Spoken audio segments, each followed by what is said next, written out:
Hello everyone. Let us recapitulate what we mean by egoism. Egoism, as you would remember, is the second obstruction to moral theorizing. So, egoism here is regarded, is frequently regarded as a catch-all theory. What is a catch-all theory? A catch-all theory is one which apparently explains all the phenomena in a very simplistic solution, which inevitably is inaccurate. So, what is egoism? And now here one should distinguish it from what we mean by egotism, which is understood by an excessive usage of I in the sentences that we use. When we have all come across people who use what is known as people who use a lot of I in their sentences, what is also frequently known as the I problem. Egotism and egoism are two different claims, and we are looking at egoism. What is egoism talking about? Egoism claims that all actions are motivated only by desire. Seems fairly normal, but therefore we do what we wish to do. Now look at this. Now this is typically what I found a very young thinker's fixation, that there is no such thing as the moral domain, and we all do what we wish to do, and therefore we are all egoists in that sense, that all actions are motivated only by desire. And the catch here, as we discussed, is what do we mean by desire? Desire as a broader term, as something that does not happen to us, that we can also mediate and decide. But let us go through the argument of egoism. For egoists, there is little or no distinction between self-interested desire and other interested desire. So, my desire to go out and watch a movie for my entertainment vis-a-vis my desire to take my sick roommate or sick neighbor to hospital are both seen as desires, and I am quenching my desire. So, in that sense, every desire that we quench, we become an egoist. So, Mother Teresa is also an egoist because she is quenching her desire to serve the needy, serve the poor, serve the unwell. So, of course, we act out of our desires, but desire itself is a very broad domain, that what do we wish for, and that is the catch that the egoists tend to miss.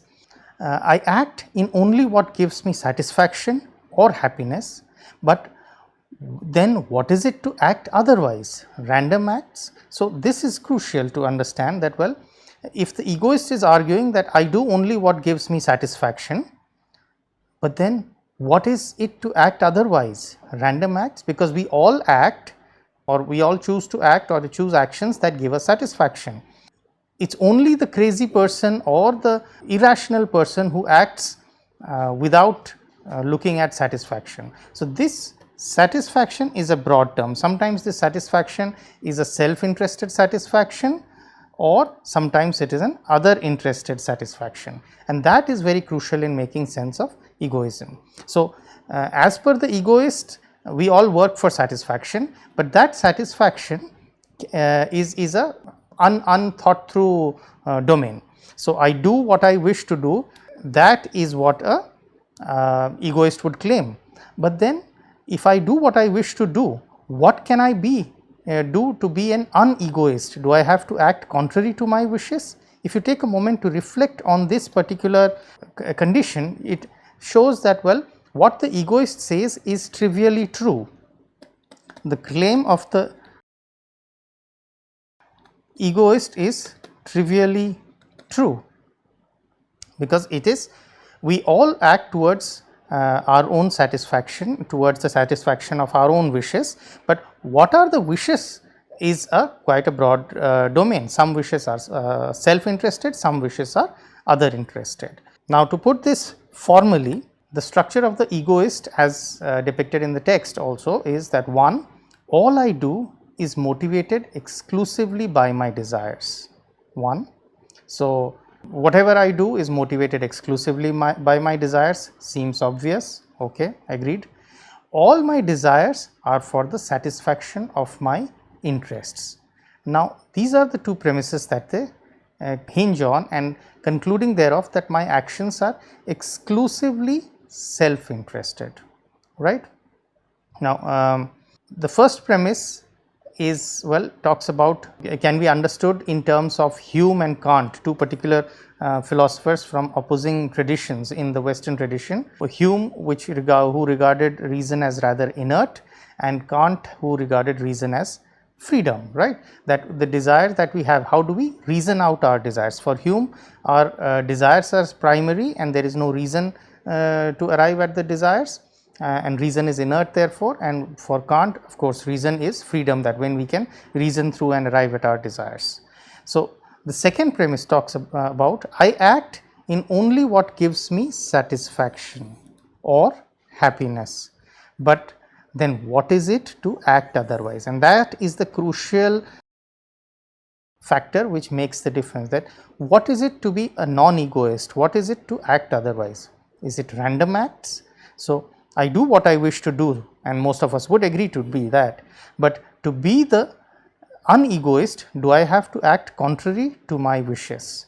And this is where is that punctures the boat of the egoist, that for the egoist is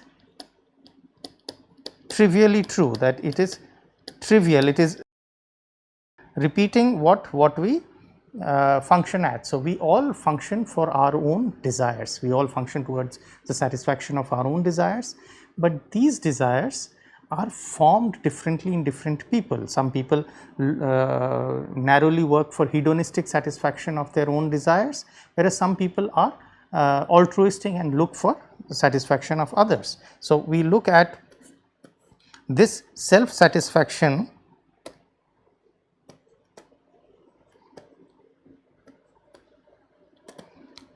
can be both hedonistic,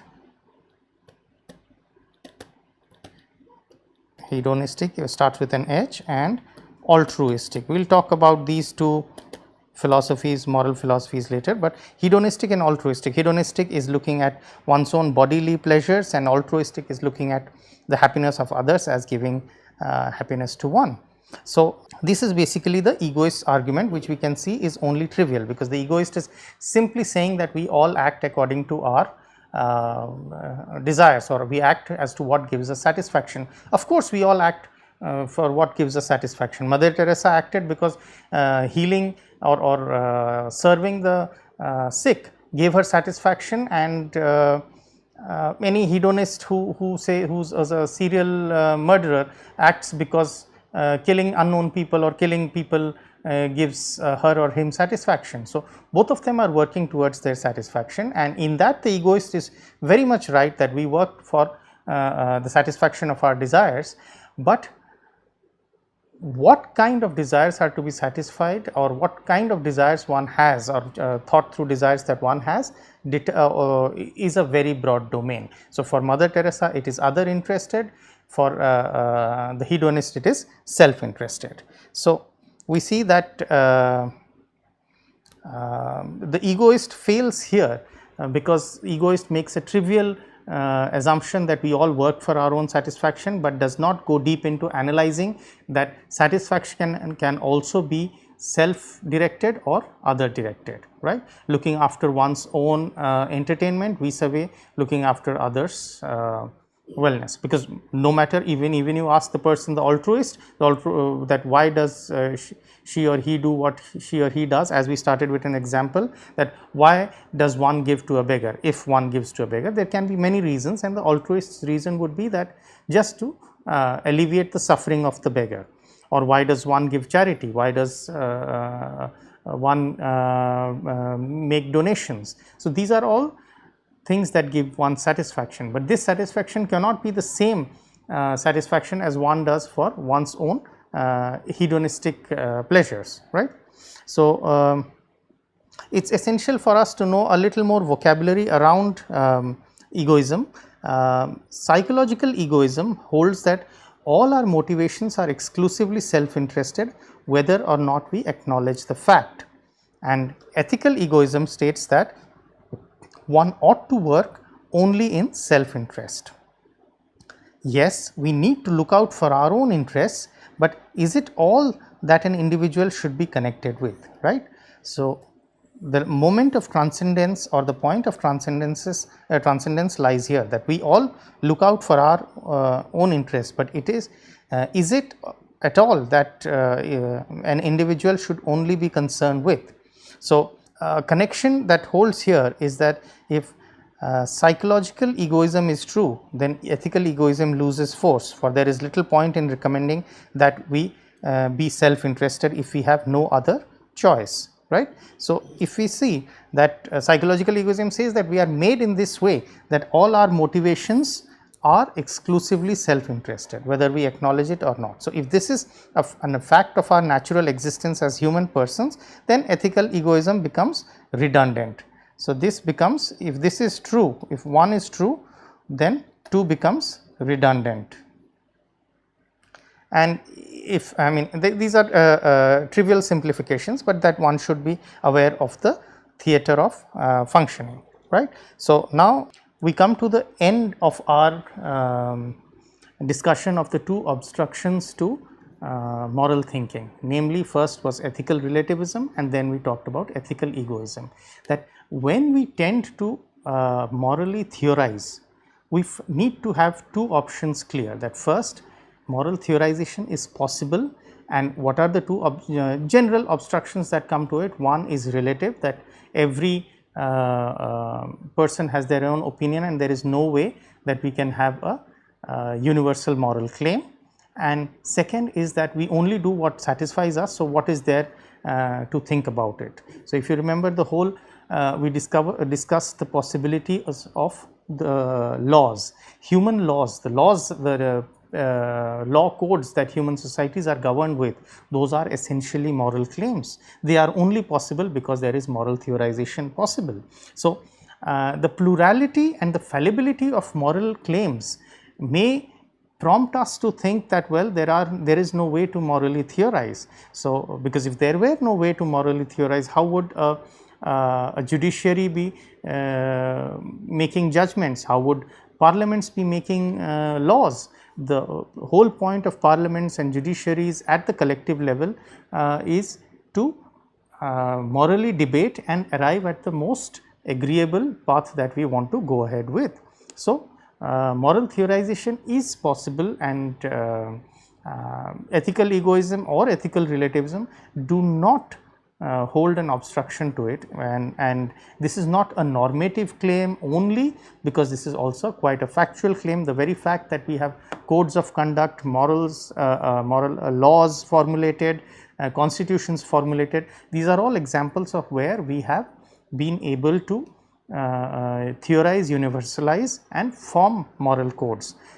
These may be revisable and thereby not be eternal, but they are nevertheless constructed as a moral claim, a moral philosophy that we come forward. Countries differ in their constitutions because of the different laws that they follow, the different moral philosophies that they follow. Some countries may be championing individual liberty, some countries may be championing community. So, the difference in laws in different countries also means that there is a different countries have different laws, but that does that mean that therefore no laws can be made? No, laws are like the human world laws that we inhabit. An analogy that would perhaps help you make sense of this, look at human language. Now, all speakers of a particular language, say English, all English speakers understand each other. So, when all Indians or all Sudanese follow their country's constitution, they are vouching for a particular philosophy, moral philosophy of governance, right. Now, when one looks at an English speaker who cannot speak, say German or Japanese, will not be able to follow German or Japanese conversations. Similarly, we have segments of moral laws can be loosely seen as language communities, where one makes sense of moral laws in a particular community, and when one switches community, learns new laws and makes sense of it. So, these are valid in the groups in which they operate. So, moral laws are not eternal, absolute, unquestionable, but nor are any knowledge claims. All knowledge claims are bound to revisions. All knowledge claims also function in their frame of reference. In the terms of moral theorization, the frame of reference comes out to be a community, a moral community, a society that is a single moral frame of reference. Right. So, with this we end our conversation on the usual two obstructions of moral relativism. Thank you.